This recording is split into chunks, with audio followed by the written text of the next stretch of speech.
And so now we're going to be talking about surveillance, and Steven Renderos, he, him pronouns, is going to be presenting for us. He is the Executive Director of Media Justice, which is a national racial justice hub fighting for a future in which all people of color are connected, represented, and free. As Media Justice's longtime campaign director, he has led a number of high-profile campaigns, like the Campaign for Prison Phone Justice, which lowered the cost of prison phone calls nationwide.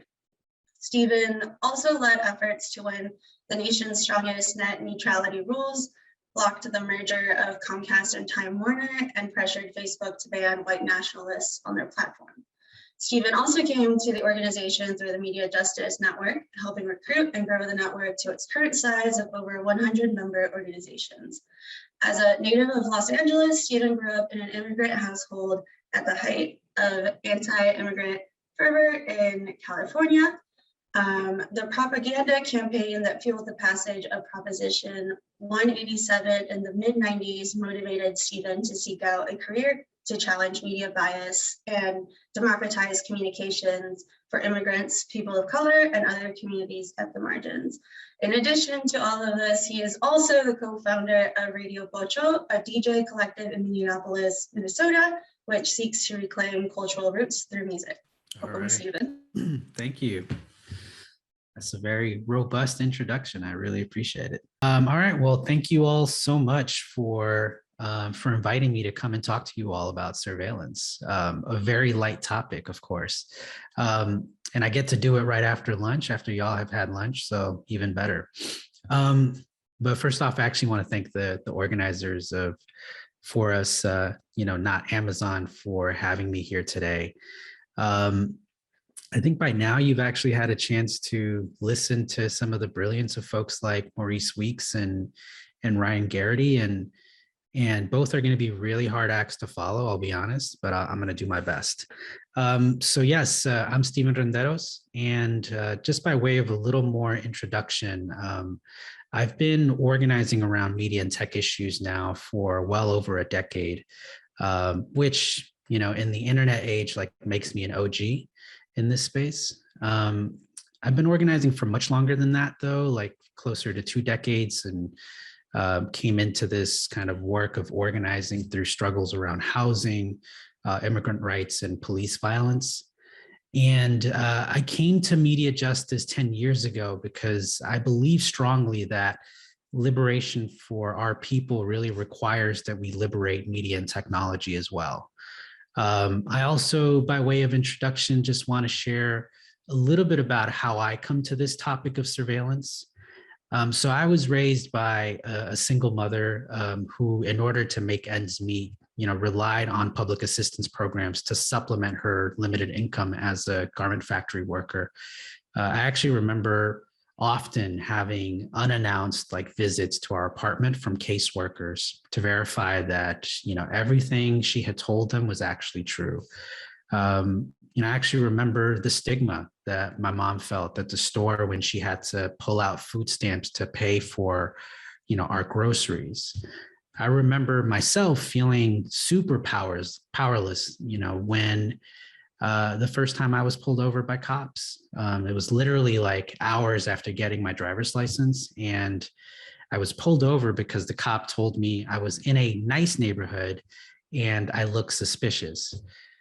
So for me, being watched was simply a way of life growing up, and particularly because I grew up in a low-income household, in a household of immigrants. My parents were from El Salvador and came to the United States in the 1980s.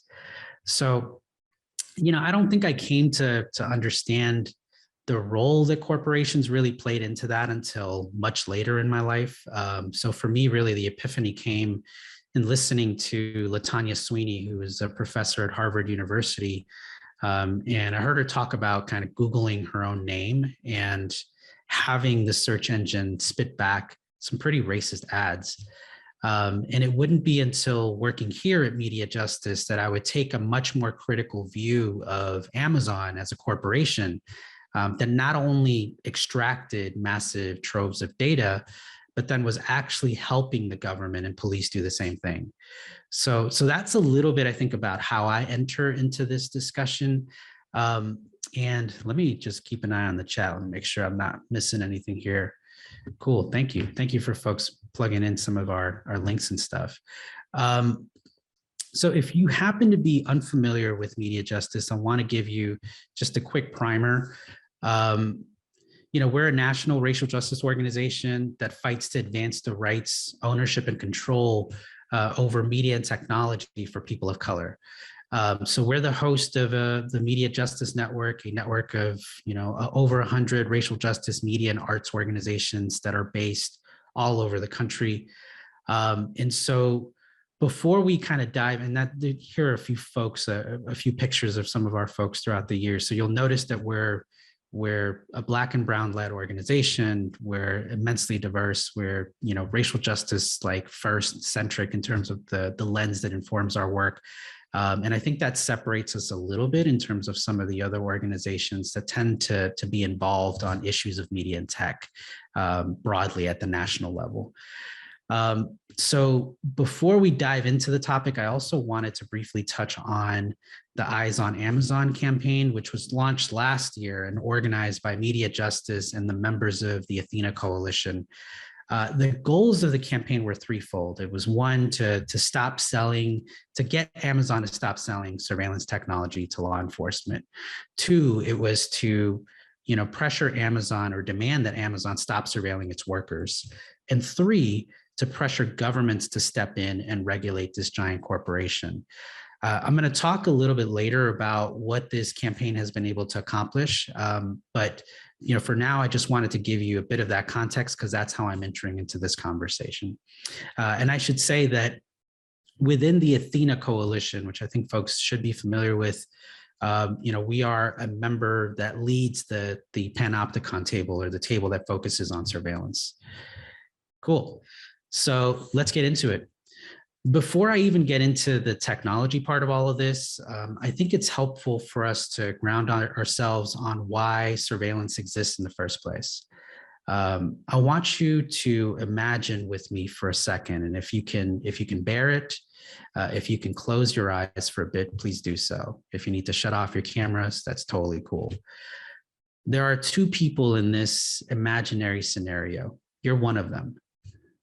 The other person, you don't know who they are. In fact, you can't even really see them because they're obscured from view.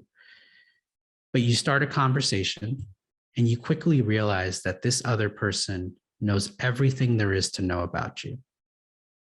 Who your friends are, what you believe in, who you voted for in the last election, what you bought at the store this past week. Now think for a second, who has more power in this scenario? And you can stop closing your eyes if you want. And I think it might sound like a cliche to say, but knowledge is power. But a lot of the reasons why surveillance exists is for the acquisition of information, in order to exercise power over a group of people. Historically, governments have utilized surveillance as a means to control sets of people they deem as a threat. In her book, Dark Matters, Simone Brown makes the connection between the tool of surveillance and maintaining the institution of white supremacy through a sustained practice of surveilling Blackness. She describes the experience of being Black in the United States as one that has always involved surveillance. But the power in surveillance isn't merely observing people. It's in being able to shape the behavior of the people being watched. It's in governments being able to define what is acceptable behavior and what is not. Now, I want to talk a little bit about the pattern that tends to emerge around surveillance. Typically, there is some sort of imagined crisis that a government or corporation manipulates into a threat to safety and security. And this can be individual safety, this can be public safety, this can be security in your home in the case of Amazon when they sell you doorbells, or it can be national security. The point is that in moments of surveillance, real or imagined crises are transformed into threats to safety and security. And I'm going to talk a little bit about some of how that's played out over history, just to show you how that pattern emerges. But second, you can't have a threat to safety or security without being able to assign blame. So there will always be a scapegoat for that crisis. Think back to the uprisings that followed the killing of George Floyd, Breonna Taylor, and others by police officers.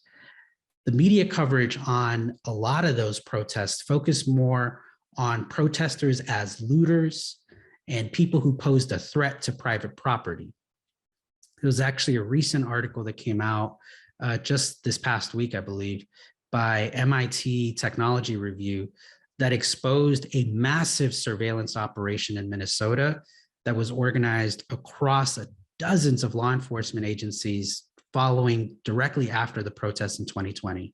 And their aim wasn't to deal with police violence. Their aim was to surveil protesters, and particularly around this idea of protecting property. Which leads me to the last point in this pattern. Technology has actually always been a fundamental instrument of surveillance. And in these moments of crisis is where we see examples of new technologies being leveraged for the purpose of surveillance. So I wanted to share a few examples throughout history just to expand on this point. I'll highlight the New York City lantern laws, which is the kind of first bullet point there at the very top. This is an issue or a type of surveillance that was covered pretty extensively by Simone Brown in her book, Dark Matters. But this, the lantern laws were laws that prevented Black folks from walking around at night without a lantern to illuminate their face. This was a law that was passed in New York City, and it was passed like directly following a slave revolt in the region. So this was responding to a crisis as a threat to public safety. These lantern laws were adopted. The threat that were conceived of were coming from Black folks in that region. And so that's who this law targeted, their shift in behavior. So you see this pattern playing out of a crisis, a scapegoat, and then the technology of the time, which was a lantern. Now I'm gonna jump over the Philippines because I'll actually come back to it in a bit. But the one thing I'll say is that the US, as a colonizer, deployed a wide range of surveillance tactics in the Philippines. The technology and tactics that would be deployed there would then be brought home here domestically in the United States during the Red Scare and in subsequent years. And this is the same pattern of innovation abroad, innovation of surveillance tech abroad and bringing it home that happened also post 9/11 as technologies like predictive policing, body-worn cameras, drones were deployed abroad as part of the quote unquote war on terror. And then those tactics were brought home to the United States and deployed by police departments in response to the rise of movements like Black Lives Matter. So technology actually has this through line throughout history of aiding in surveillance. So I want to touch on the US's colonial surveillance in the Philippines, which started around 1901. So as part of a settlement in the Spanish-American War, Spain actually ceded the Philippines to the United States, who immediately continued colonizing the archipelago. This era in history has a unique parallel to the times we are living in. It was a time of a major information revolution. Technologies like the telegraph revolutionized communications. It allowed for real-time transmission of messages across like a very wide geographic area. This was like the Twitter of their time because you literally only could like send 40 words per message. But at the time, it was a very radical way to like communicate with people that just hadn't been available before. So that's a big technology that's emerging during like the late 1800s and early 1900s. Then you saw technologies, like the invention of photography, where you could now collect like more accurate images of people. You had tabulating machines that made counting like larger sets of data easier. The US Census, which actually used to take years to complete, by 1890 was completed in weeks because of like tabulating machines. And then you had the first like real biometric technology, fingerprinting. I compare it to today because very quickly in a span of about 20 years, you saw this emergence of technologies that completely transformed, the world that people lived in. And I think that's a very similar parallel to what we're experiencing here during this era of the internet age, the digital age that we're living in. So returning to the Philippines, the U.S. military very immediately, as soon as they took over, kind of call it the colonizing role in the Philippines, put out all of these technologies as part of a large-scale surveillance operation that was aimed at collecting information on people. And the information that they were collecting is a lot of the same information you would think of today, like their social networks, like who are their friends, their political leanings, what do they think, their financial holdings, where do they spend their money, what do they own, et cetera. And they were leveraging that data against threats to their colonial power. They had massive dossiers on dozens of people and used that information to go after people they deemed as subversives. So they propped up a federal police force in the Philippines. And this is even before the existence of the FBI here in the United States. They did this in the Philippines first. They propped up a federal police force, and they actually leveraged local police to do the data collection for them. Filipino leaders that were fighting for independence were routinely targeted, sometimes had private details about their life exposed to the public in order to kill their reputation. They would at times jail folks for violating laws that the U.S. military had implemented. And even after the United States left the Philippines in 1946, the surveillance apparatus that they had built, really sustains to this day. You have journalists there that are routinely censored online. The government has floated proposals to register every single SIM card user with the state. So this kind of apparatus of surveilling people continues on in the Philippines to this day.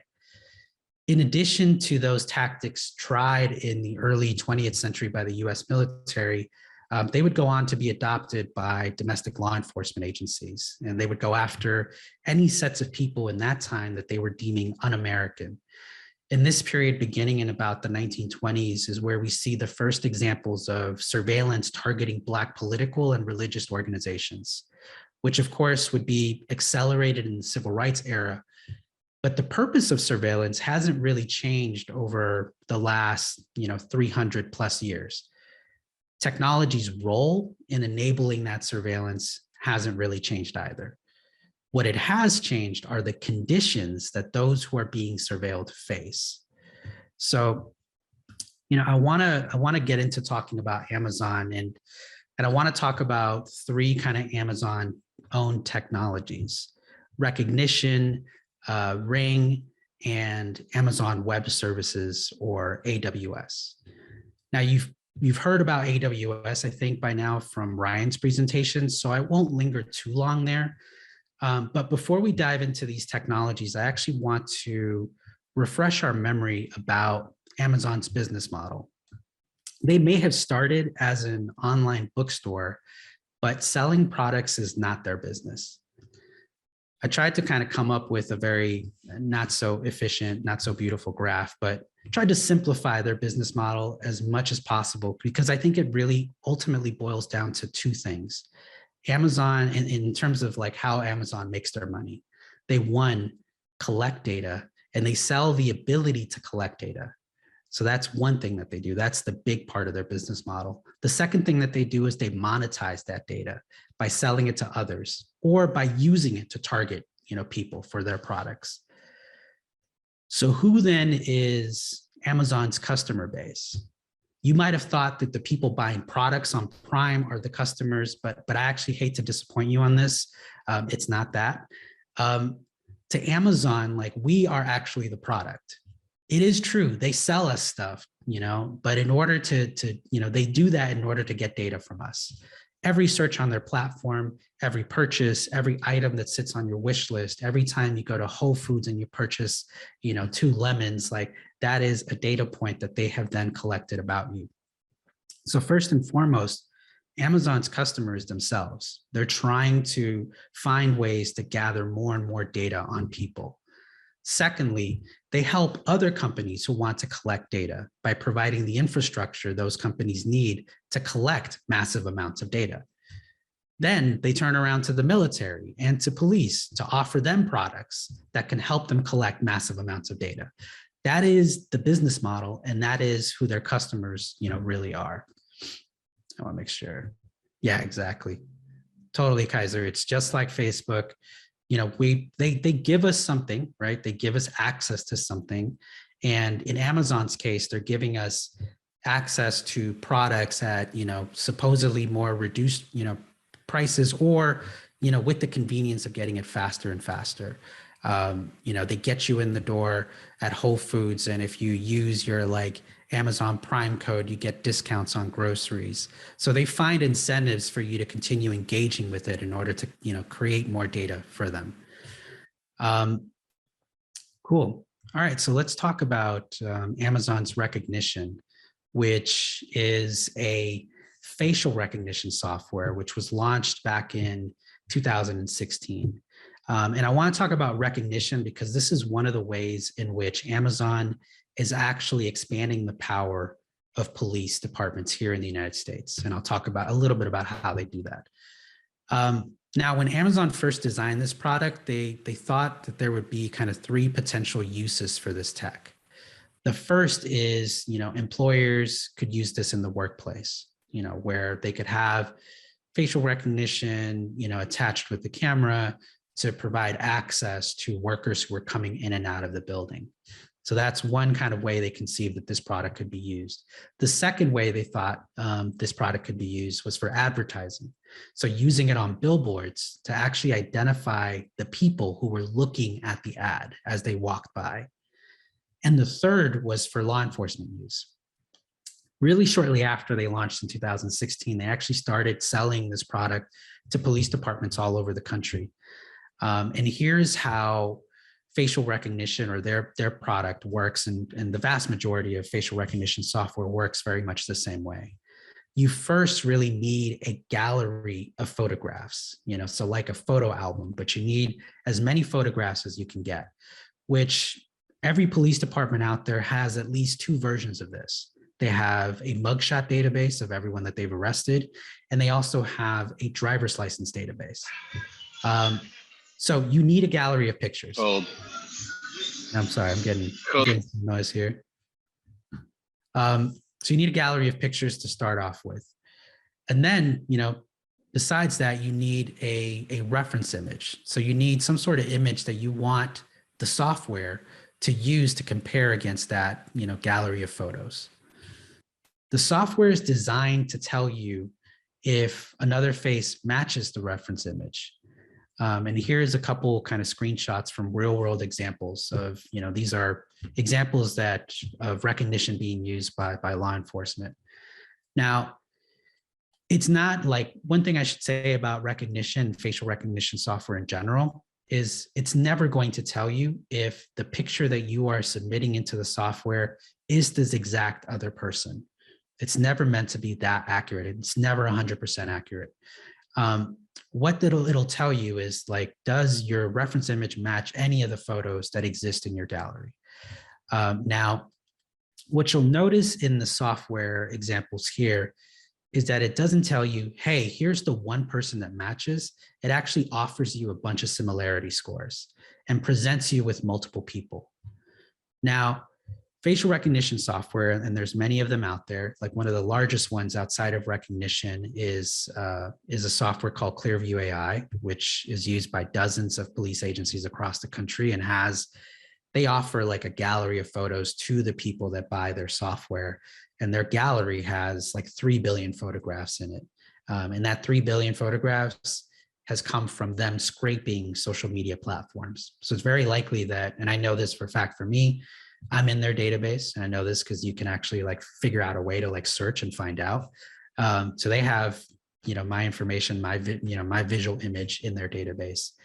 But aside from that, facial recognition software actually hasn't been studied all that much And the kind of the institute at the federal level that's meant to do this kind of study to see how accurate these tools are is the National Institute for Standards and Technology. And they've only been testing facial recognition software since 2018. And what they say is that even in the best of softwares that they've found, the software will be wrong about 20% of the time. Now, it probably won't surprise you to find out that it is even more inaccurate when the subject of the photo is Black, and even worse if it's a Black woman. In the Gender Shades report, the Algorithmic Justice League found that women with skin types associated with Blackness had error rates that were as high as 47%. And we're talking about half the time this thing is going to be wrong about identifying you. In the last couple years, there's been a few public cases of misidentification that have come to light, like the case of Robert Williams, who was arrested by Wayne County Police, suspected of petty theft from a store in Detroit. He spent days in jail. He was not sure why he had been arrested. And it turns out that facial recognition software, in this case, it wasn't Amazon's Rekognition, but a different one, pinged him as a match for the individual who was suspected of robbing stuff. And similar cases have come to light, like in this past year, Najir Parks and Michael Oliver, two other Black men who were wrongly identified of petty crimes by facial recognition software and arrested. Some of them, like in the case of Najir Parks, he'd even considered taking a plea deal because he just could not stand sitting in jail waiting for trial, and really and saw the threat of potential long jail time as a real risk. Now, it's more than likely that people out there have taken plea deals from false identifications from facial recognition. So getting back to Amazon's Rekognition, their software has similarly been used by police departments to solve petty crimes. Back in 2018 is actually the first time I started organizing against this particular product from Amazon. And back then, we were making the same demand that we're making today. Don't sell this product to law enforcement. And I went to go meet with execs at Amazon and met with their senior counsel, David Sapolsky, who's still their senior counsel to this day. And he, in that meeting, was like, there's no way we're not going to stop. There's no way we're going to stop selling this to law enforcement because of how valuable this technology is in battling major crimes like child sex trafficking. He literally told me multiple times in that meeting, no, this is too important for solving child sex trafficking cases. That's why police need this tool. But I've actually reviewed a lot of the communication between police officers and Amazon reps, and most of the time, they're using the stuff for petty crimes. Robberies from stores, there's one case of a guy robbing chicken wings from a pizza store.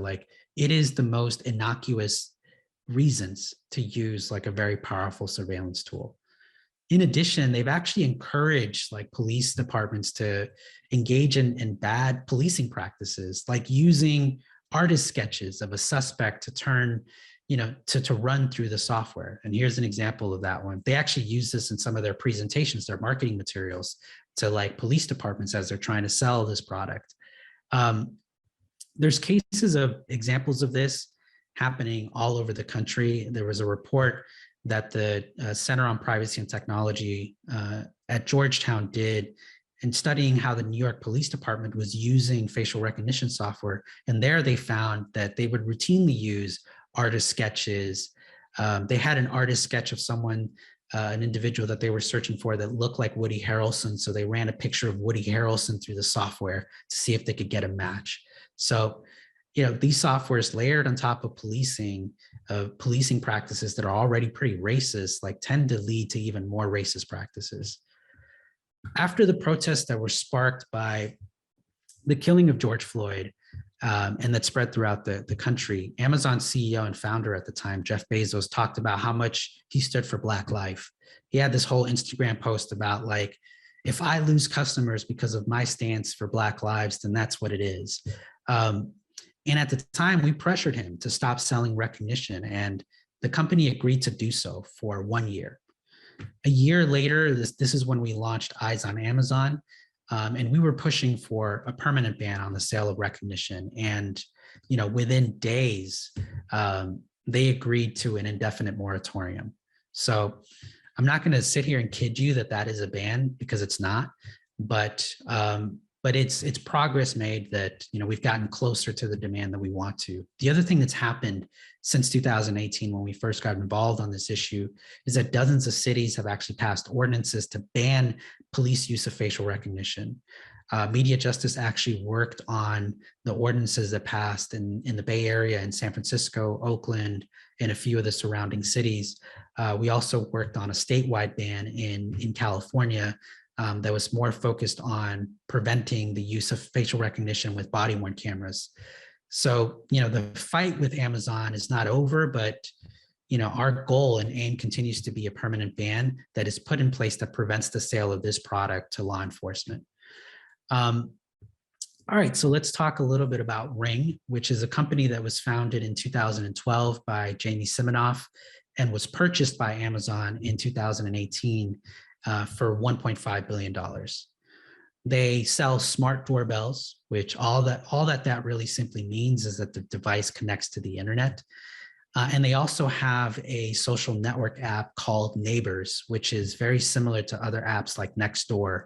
If you've ever been on those kind of neighborhood-based apps, Nextdoor, Vigilant, which is now called Citizen, is another version of that as well. Lastly, they have partnerships with law enforcement who can access their network of video doorbells, and I'll talk about that in a little bit. They've actually branded themselves as the new Neighborhood Watch, which is appropriate if we consider the history behind Neighborhood Watch programs. The first real example of, in the United States, of like citizens, quote unquote, monitoring their community for threats were slave patrols of like individuals, just random like white individuals getting together to like search for runaway slaves. You fast forward to the 1950s with the expansion of the federal highway system and the creation of suburbs populated by white middle-class families fleeing urban centers. You start to see again the formation of these kind of neighborhood watch programs that were designed to keep certain people out. Heck, even like suburbs, the way they're literally designed, the way the streets, the neighborhoods are designed to keep people out. You couldn't be Black in those neighborhoods and simply be walking through. That was considered suspicious behavior. It's also where, in this time period, is where you start to see that partnership between citizens, quote unquote, watching their neighborhood and then reporting stuff to police.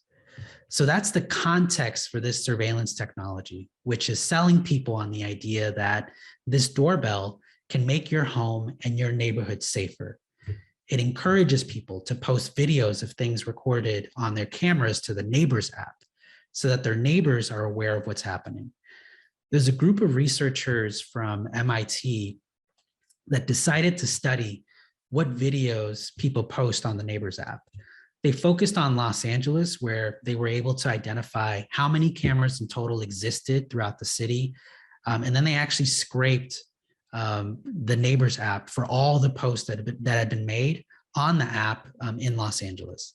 And what they found, unsurprisingly, I think, was that there were higher rates of videos that were posted in predominantly white neighborhoods. So the white affluent neighborhoods of Los Angeles saw higher rates of posts. And the majority of those videos were of subjects who were non-white people. The other thing that they found is that everyday activities were tagged, because you could tag videos when you post on the Neighbors app. And there's like 5 categories, and like 2 of them are like suspicious and criminal. And the vast majority of like videos that involve non-white people were tagged as suspicious and criminal. They did a similar study in San Francisco, using kind of similar tactics to kind of scrape that data. And they found the same thing. So I think there is this kind of common recurring theme, at least now, in the way that Ring video doorbells are applied, particularly in urban centers that are rapidly gentrifying, of like these becoming tools of like, keeping people out. So here you see a couple of examples of some of those posts that were put on there. Shady guy knocking instead of ringing doorbell. So door knocking is considered now suspicious activity. Walking through the neighborhood is being considered suspicious. So yes, so that's what it is. Now, if we step back a little bit nationwide, because I've focused here on Los Angeles and even to some extent San Francisco, um, it is not any different nationwide. So Gizmodo actually, a reporter from Gizmodo, this person, Del Cameron, discovered that there was data available from every Ring camera in the United States that was somehow left available in Amazon Web Services' cloud. Like they could access it somehow, and they were able to pull that data. And that data included the location of every single Ring video doorbell in the United States. It included just about every single video that had been posted on the Neighbors app. It included every single tagging, that was posted. And what they found was that in the United States, there are over 440,000 Ring cameras. So step back to think about that for a second. It's like the largest domestic surveillance network that's around, which is why it is actually very concerning that police departments have access to this network. Since about 2018, after Amazon bought the company, Ring has been establishing partnerships with law enforcement agencies across the country. Police are, once you have that partnership in place, you're allowed to request Ring video footage from anyone on the platform, footage that then the police department can keep indefinitely. In total today, there are over 2,000 of these kinds of police partnerships. And these partnerships actually expanded after the killing of George Floyd and the protests that followed it. So again, you see this moment where like rhetorically, Jeff Bezos is saying one thing, but the behavior of the company is saying something completely different. And, in Los Angeles, for example, going back to LA, my hometown, the Los Angeles Police Department actually requested Ring video footage to track protesters that were attending a march against the killing of George Floyd. So that's, again, who is deemed a threat, who is deemed the scapegoat. That cycle of surveillance plays out in ways in which, technology can be leveraged to continue that project. So these partnerships between the police and Amazon are ones that we aim to disrupt.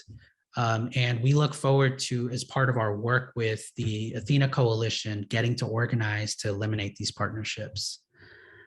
So I won't say a whole lot about AWS, since I think you've heard from Ryan a bit about that, but I will say this, that they do provide the cloud computing infrastructure for a large swath of the internet that we navigate today.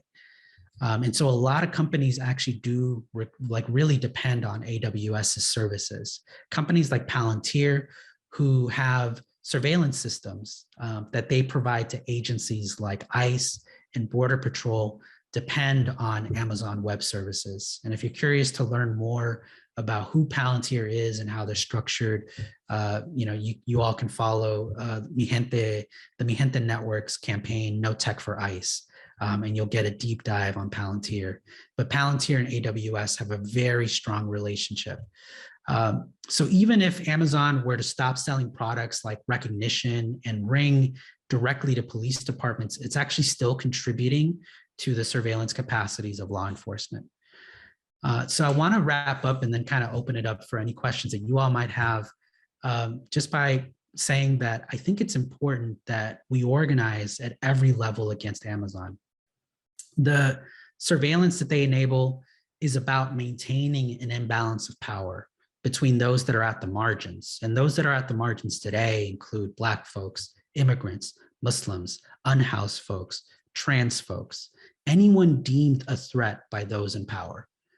We actually cannot change that reality unless we take its ability to watch us to the, unless we take away the ability for them to watch us to the degree that they can. That's why weakening Amazon is a priority in our organizing. And we think that you can do that in your community by eliminating these police partnerships with Ring. We think that you can do that in your city by banning facial recognition by police. We think that you can, do that with your help. We can convince other regulators at the federal level to weaken their business model, and we're working on stuff like that. So I'd encourage folks to connect further with the Athena Coalition, with our organizers at Media Justice, and with other allies like Mi Gente, Empower Change, Kairos, who are also carrying out this work. So I'll leave it there, and I just want to open it up for any questions that folks have. Happy to expand on anything that's been touched on so far. And let me actually have this slide up so that you have my contact information if you want to get in touch. So I'll leave it there.